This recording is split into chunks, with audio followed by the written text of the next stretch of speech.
You're here because you know something. What you know you can't explain, but you feel it. You felt it your entire life.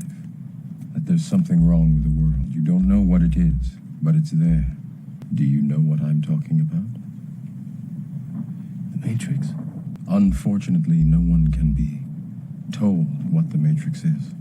Sit back in your seats, get something to eat, and watch this movie. Don't let the kiddies see it, because, well, we'll let you hear the beginning first. Thank you.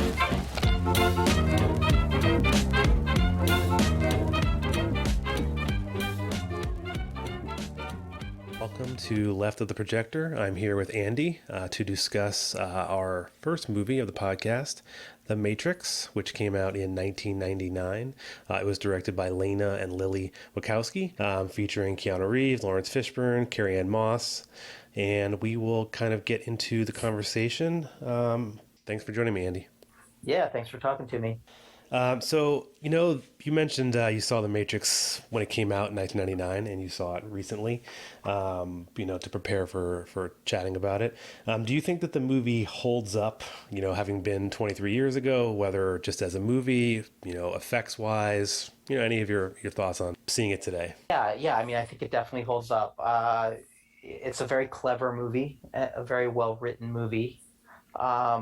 Effects-wise, it kind of came out at the dawn of the CGI era, but it did it very well. I think a lot of other movies that came out at the time that were using that more primitive version of CGI did not do it as well as The Matrix, but The Matrix was really that first movie that did it, and it was like, wow.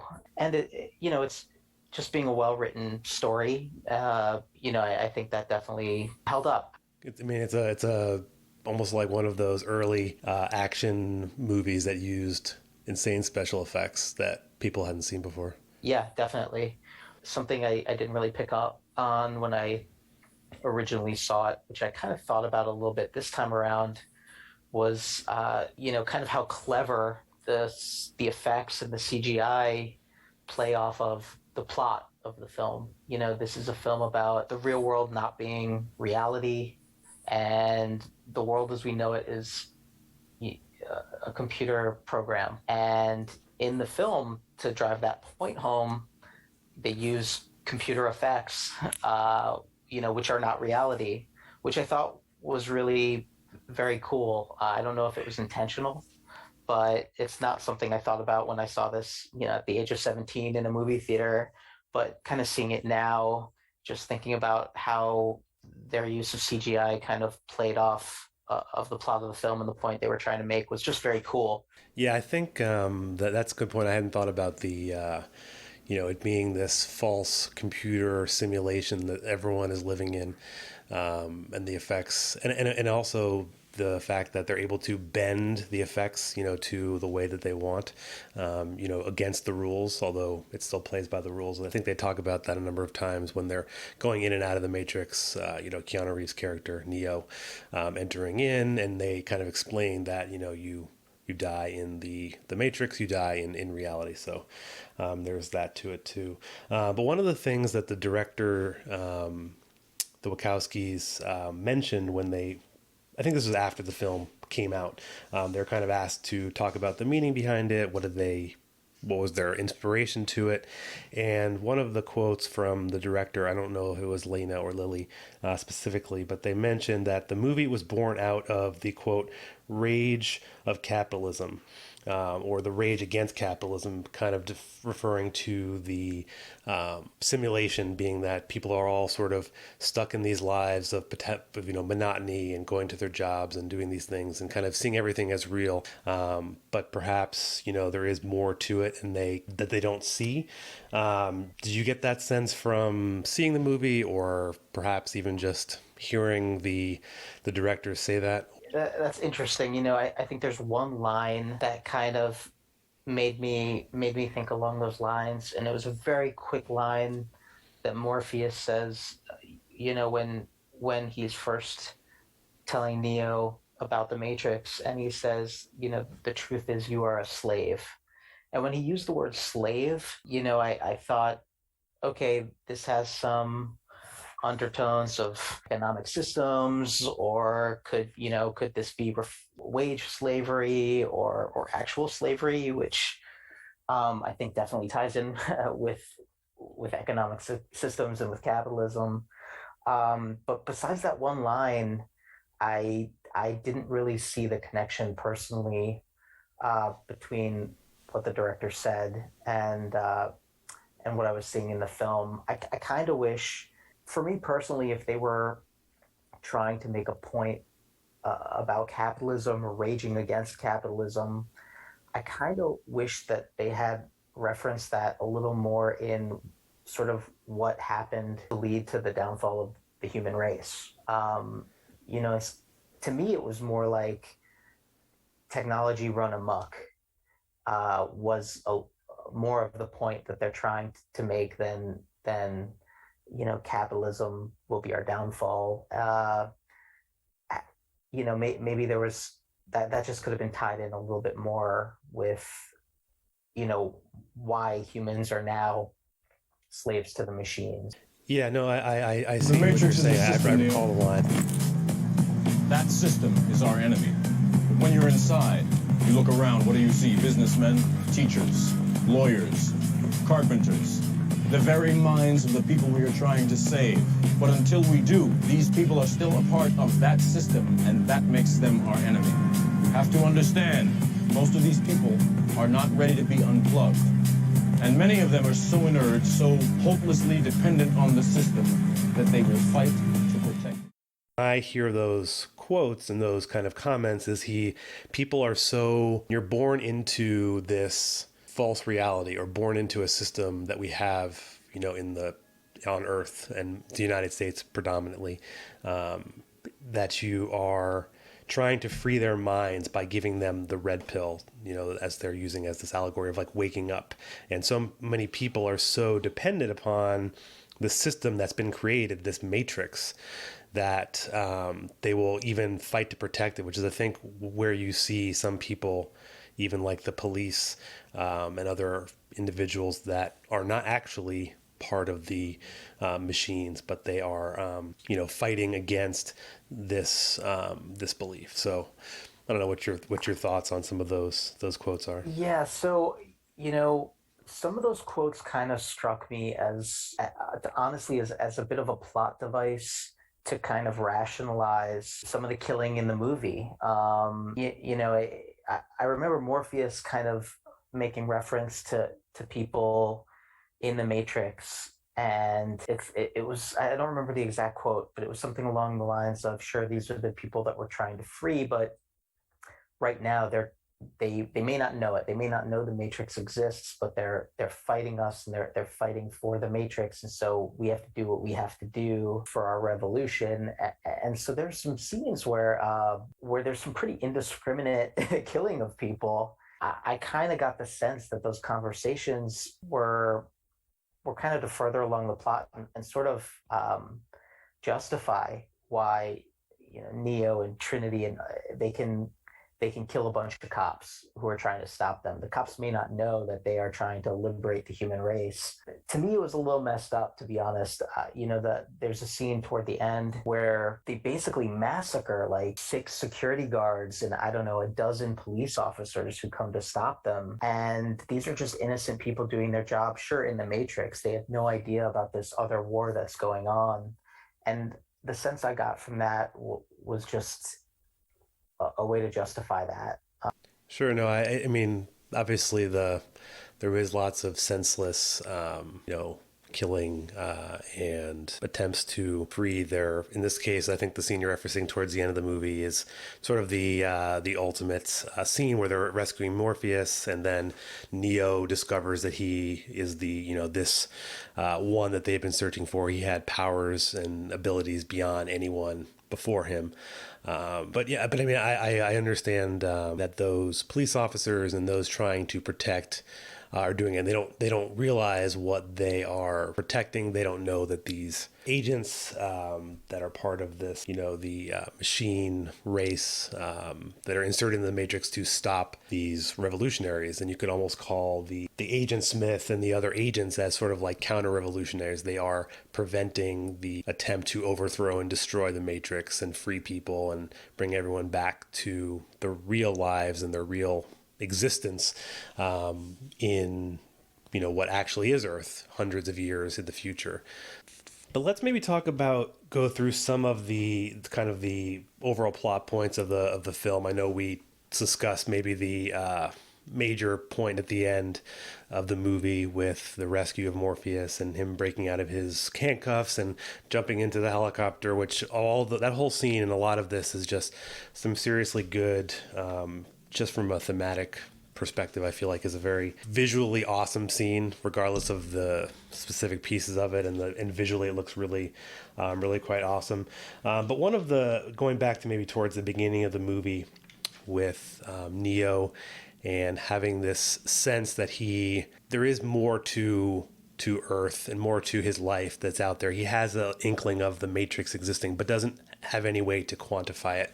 And the way I kind of perceive his understanding of this is seeing that perhaps there's some other way that society could be structured. There could be a new way to do things, a way to live your daily lives, but not feel like you're forcibly required to go to a job that you may not like, and you have to deal with people that you may not want to deal with. And there's a scene with his boss very early on where he basically says, if you can't play by the rules, you'll get fired. And I find that an interesting way for him to. I find that an interesting way to show maybe the average worker, what they might be thinking when they see alternatives in modern times and in our day-to-day lives. An average worker, construction worker, a teacher, whoever, they might say, okay, well, I have to do all these things, I'm barely getting by, there must be a different way. I don't know if you saw any kind of parallel, because I know you mentioned you didn't see it as maybe a direct correlation to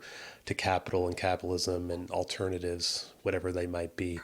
Yeah, so I kind of thought the whole arc of Neo being the one was kind of the least original part of the movie and part of the plot. To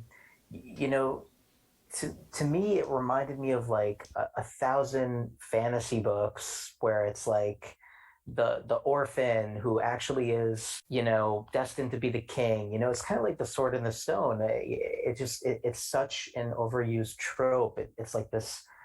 It's like a messiah story.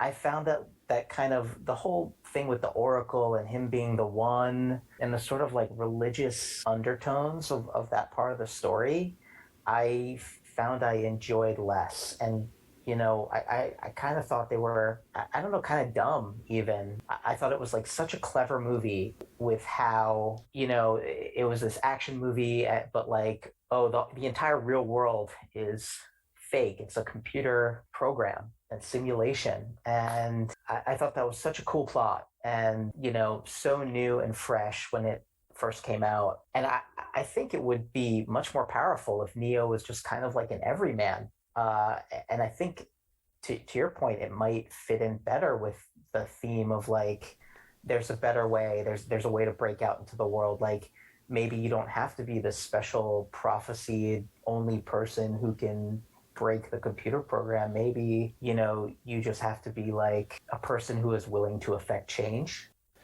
No, that's a good point. I hadn't looked at it that way, and I have to say that I do agree. That is 100% a very overused plot point. You can see it in Star Wars, and you can, like you said, name your fantasy where there's this chosen person who's going to do it. And actually, throw this out there as a possible counterpoint. Is it possible, and I never thought of it till now, is it possible that perhaps he isn't a chosen one, at that he was able to channel something that others before him couldn't channel. Because I know the Oracle, when he goes there, says that he's not the one, and then they kind of allude to later, like that's what they said to motivate him, or he gave him what he needed to hear. And that perhaps saying that he isn't the one, realizing that maybe that is what enabled him to do something that he wasn't capable of doing before. Do you think it's possible that there is no one? I know at the very, very last scene of the movie, he's like flying in the air, and it's obviously he's given this higher power. But is it any different than them being able to jump along the wall or bend in different ways as the other characters could? Is it just that he was able to use the rules available to him better than everyone else? Well, I think it would be a stretch to say that the filmmakers intended to not have him be the one, and that was a red herring, and they really wanted to make this other point about it being anybody. I don't get that sense. I mean, at the end of the movie, it's pretty clear, like, they intended for him to be, this prophesied one. So yeah, I personally think it would be a stretch to say that the filmmakers intended that at all. But if I were making the movie now, I would go back and maybe change that one aspect of it. And, it was 1999, and I don't fault them for using a trope that honestly is an awesome trope. There's a reason the like special orphan who turns out to be, superpowered is found so often throughout genre fiction and fantasy, and it's powerful, and it speaks very, very much to everybody's kind of base desire, right? Like, what if I was really special? So yeah, I can't fault them for that. But just in terms of let's try and make an anti-capitalist point, the special one person doesn't really fit in with that worldview. I think maybe the way to look at it is, while they might have had this idea and concept overall in general to use this as a critique or criticism of capitalism, I don't feel like they were going through each and every plot point of it and saying we have to tie it in a certain way. If they really wanted to be like, this is going to be a statement about capitalism, I think they would have handled what happened to the human race differently. It doesn't seem like that was the result of like economic systems, and they could have, run with that. They could have, said that the human race died out because, competition got so crazy and we destroyed each other. And, instead it was like, well, we created AI, and then the AI decided to start feeding on us. By creating AI and using machines to do tasks, that tells me that society has reached the point where they do feel like they can automate things and make it easier on actual human labor. And then it sort of, they don't do it. They don't. Yeah, but again, I feel like that's a stretch to say that that is a point the filmmakers are trying to make. We can infer it, but yeah, I think that I'm completely inferring. So one of the next points in the film, sort of after they find Neo and they bring him in and they kind of remove this bug that's inside of his stomach that the agents had put there as kind of a tracking device to lead them to the Morpheus and his counterparts. We see the kind of the famous scene that the preview indulged us with, where Morpheus holds his hands out and he has the red pill and the blue pill, deciding whether you want to open your eyes and see what the Matrix is, or go back to sleep and just kind of be as you were in the system that the Matrix has created.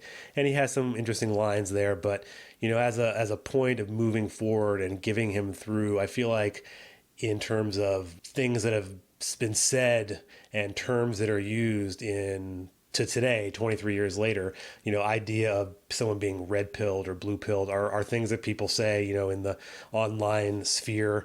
So I found that interesting as a device they use that is still pertinent today. But what did you think about, the introduction of that? And then once he does make the choice, which we all knew he would make, to take the red pill and wake up, and then almost be born, as he says, he's literally just been born for the very first time using his eyes, and is now alive as a human with all of the, the holes in his body for all the various things that the machines are doing to him for his energy.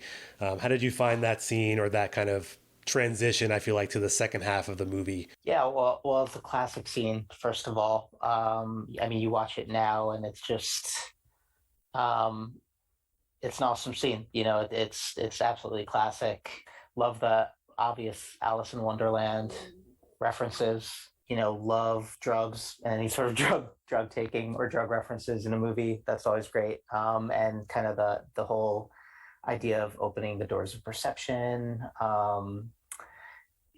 You know, very kind of reminiscent of sort of 60s counterculture.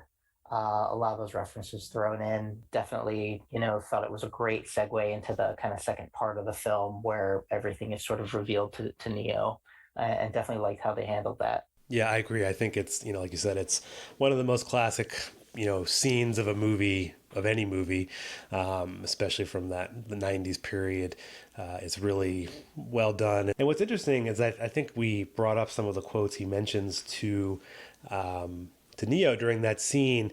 And so the way that he kind of describes the red pill versus the blue pill, could be in the same way. He talks about the system of the Matrix and, all of that.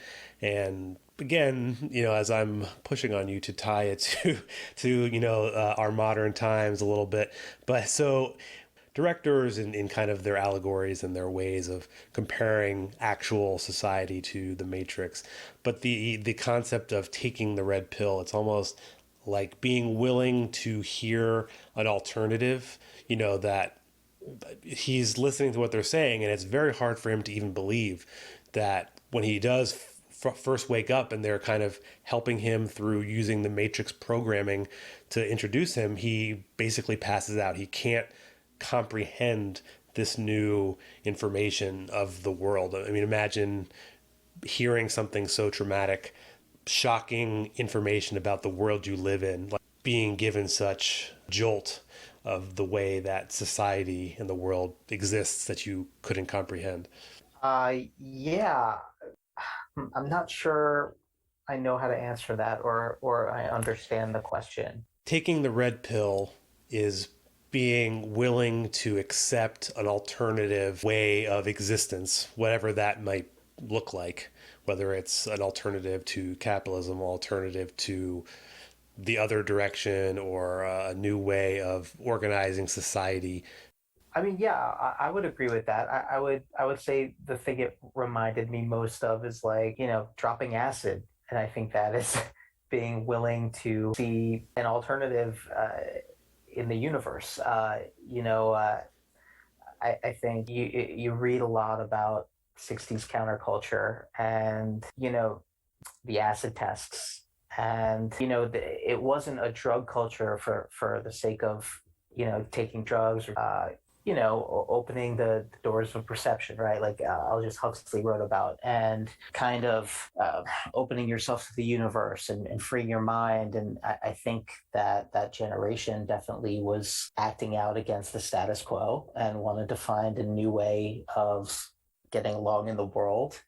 And taking a mind-altering drug was definitely a huge part of that and a symbol of it. And that's, you can relate it to capitalism or a new worldview or really anything you want, but I think it directly references, going on an adventure, taking a pill to open your mind, to learn something, whether it's something introspective, something about a greater truth, something about where you fit in society. Reference to the drug culture of expansion of your mind. We've get to the point where he's now comes through the other side. He has expanded his mind to the worldview, and we get a little bit of a taste for the information as to why the Matrix exists, why the machines or the AI, computer creation of humanity takes over.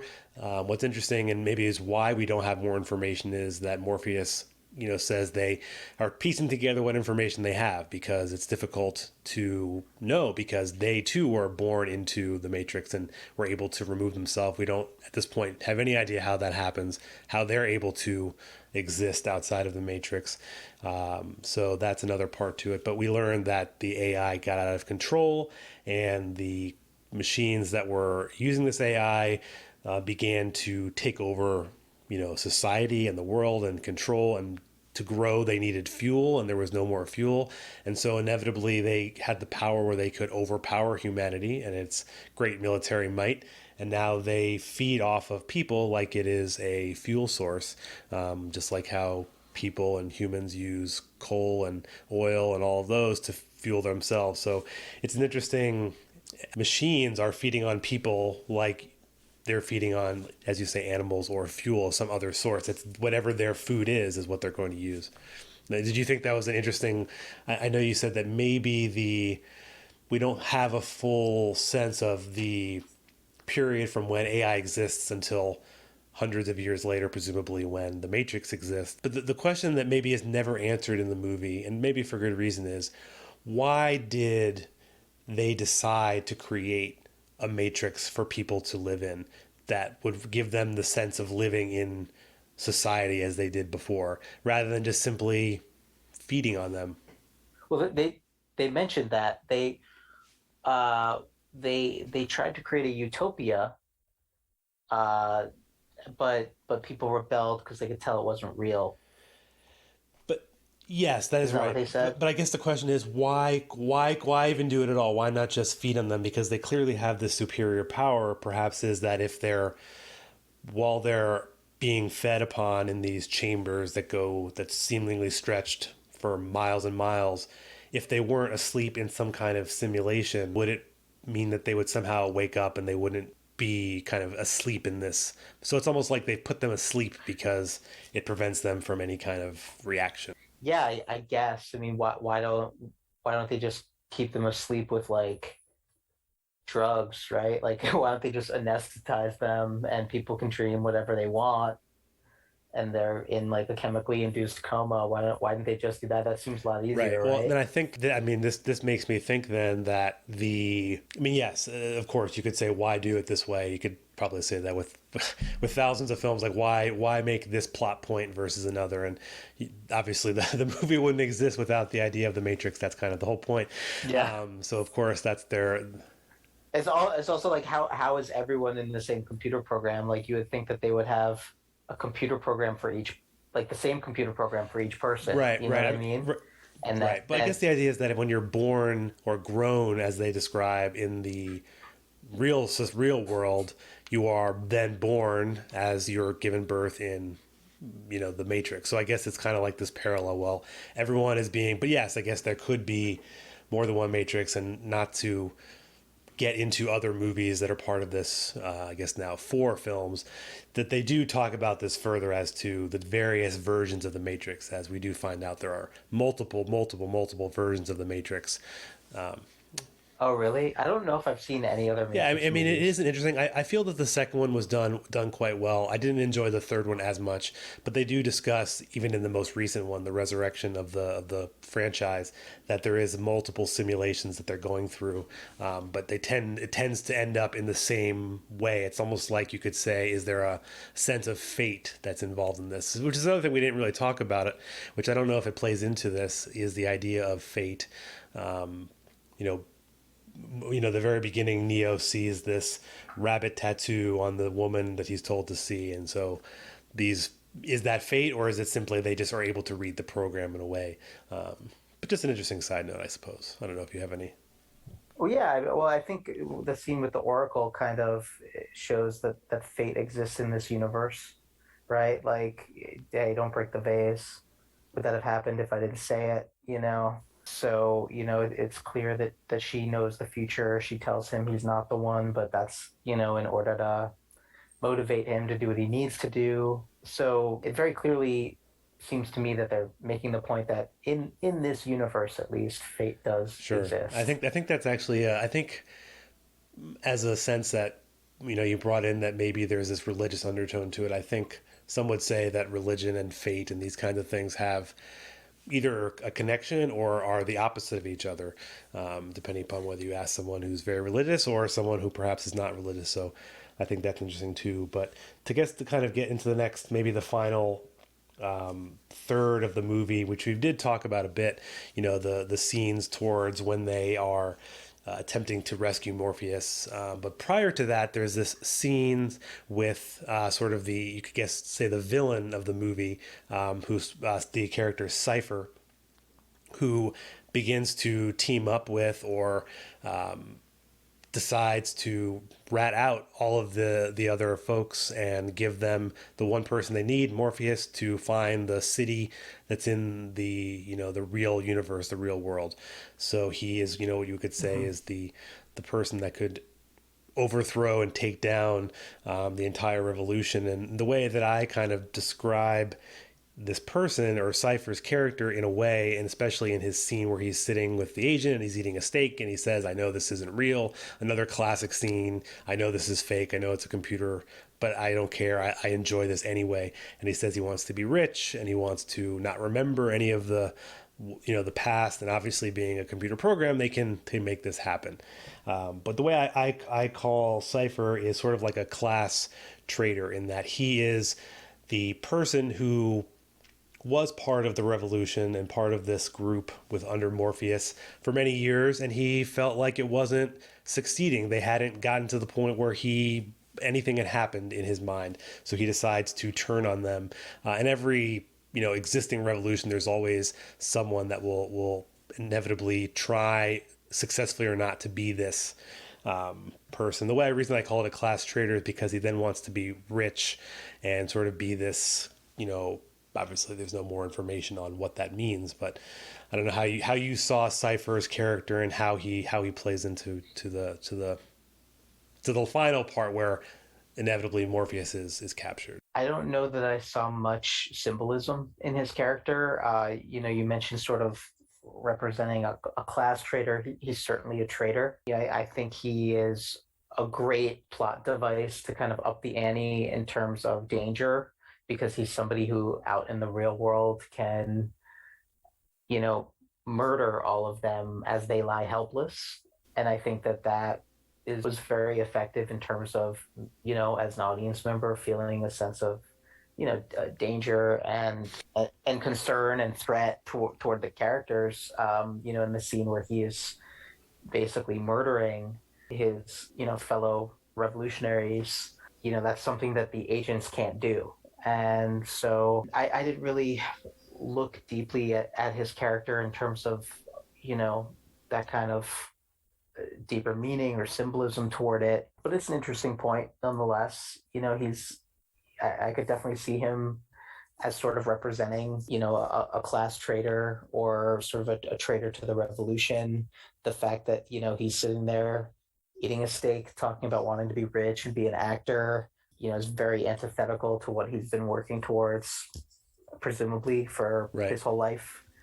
And so, yeah, I can definitely see that connection. I think obviously, all movies have, the twist where you don't know. I mean, when you see the movie for the first time, you obviously don't know. When you see it again, you then pick up on the parts of the movie where he has these inklings of he's not quite happy. He's feeling something rotten about all this, and you could see him becoming the traitor, which it's easy to see those things, in hindsight. You look at it. So I thought that they played his character off quite well. And then, once he is, killing some of these other people and there's nothing they can do but helplessly watch, we get to the scene we've discussed where Morpheus is now captured and they decide to make a daring rescue mission, which Neo says we should do it, but Trinity is very much against this, saying it's crazy, we can't do it. But it seems as though Neo has received the Oracle's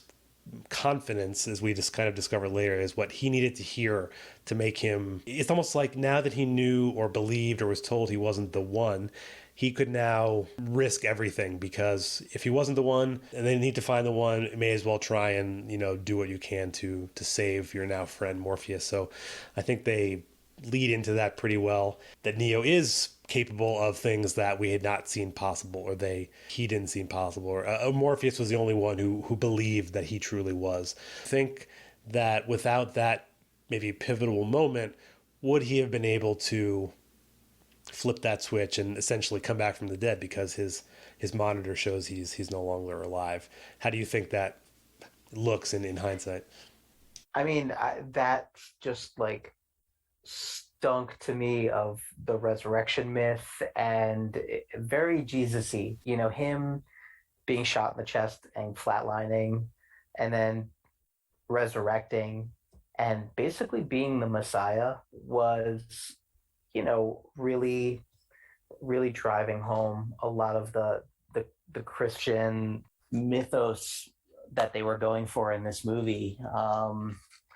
And it clearly felt like a Messiah story up until that point, and I think that really just kind of beat me.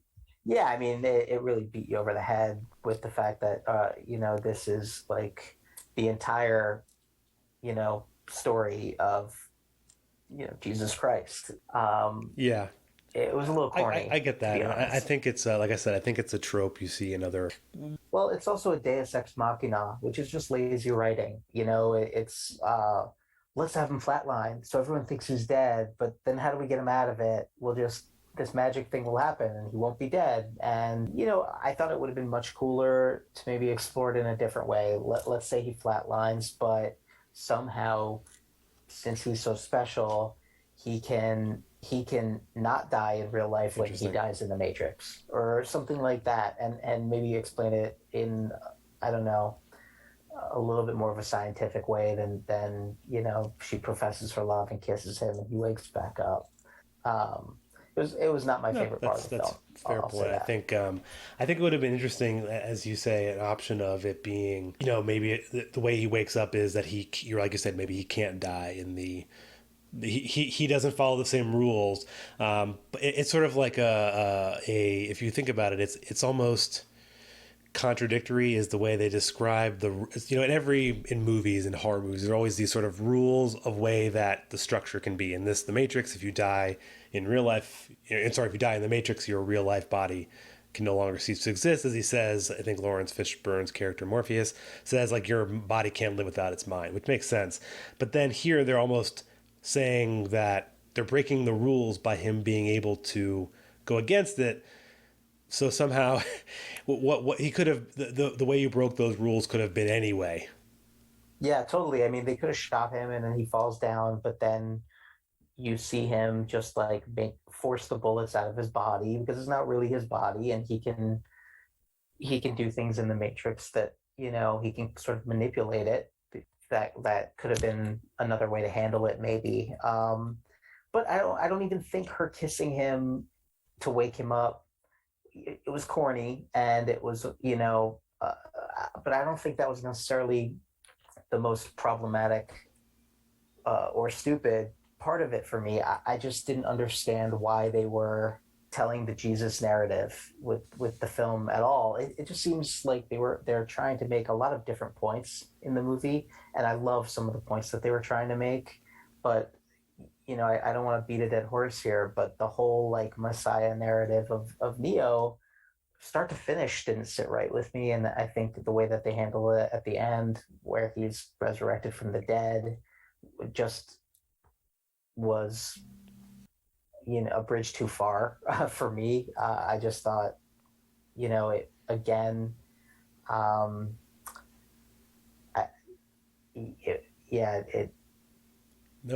just didn't love it. I can understand, but I know we've kind of gone through the film here. I don't know if you had any last impressions of the movie. I know we've talked about a lot of the main points, but if you had any closing kind of thoughts of the movie.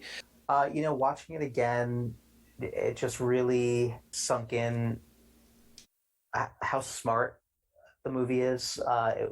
Again, like, I thought the majority of the plot and the writing were just very, very intelligent. The whole idea of the entire world being this computer simulation and the real world that's behind it, the way that they handled it, the references that they made throughout the movie to Alice in Wonderland and to, the waking up to the real world and to counterculture and to economic systems. I thought it was really, really smart. I think the movie isn't perfect. I definitely didn't love the whole the trope of the Messiah story, but that was really the only part that I thought was kind of lacking. And I thought overwhelmingly it was just a really great movie. The effects definitely hold up, were amazing at the time. Um, yeah, that's pretty much it. Far as action movies go, especially those with kind of the modern special effects, the kind of the birth of those, I think it's kind of in the top tier of action movies. I think personally, compared to some of the modern movies, which may have more interesting plots, when you look at some of the Marvel and those things, those are built on decades of comic and other backstory, whereas this is kind of an original concept that I think was built pretty well, and I think the film does have some relevance today. I think maybe perhaps I see a little more of that relevance today, which is totally fair. But I think overall the movie does provide things to think about, and it does give you. I feel like it's satisfying. You do have this hatred for the agents that are trying to kill them as the bad guy. You're them being destroyed at the end is definitely has that satisfaction. So thank you again, Andy, for joining me today to talk about The Matrix. All right, thank you so much. It's been a great time, and I look forward to hopefully you joining again for some additional films. And for anyone who is interested, you can check out the podcast at leftoftheprojector.buzzsprout.com for future episodes that will be launching in the near future.